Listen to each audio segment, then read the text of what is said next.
upang patayin ang Pangulo, ang First Lady, yung asawa niya. Your Honor, please, I think Attorney Sison is making a scene.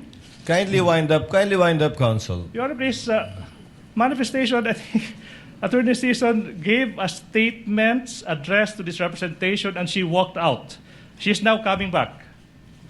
Mr. Presiding Counsel, Officer, I'd like to hear the conclusion kindly of the wind up answer and we will to my address that question. matter in a bit. Itinanggi ng defense team ni Vice President Sara Duterte ang pahayag ng prosekusyon na nag-walk out umano ang kanilang lead counsel na si Attorney Sheila Sison sa gitna ng ikalawang araw ng impeachment trial kahapon.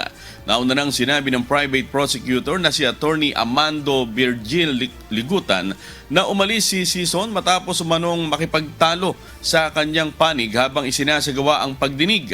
Subalit ayon sa spokesperson ng defense team ni BP Sara na si Attorney Michael Poa, hindi nag-walk out si Sison at lumabas lamang ito upang gumamit ng toilet.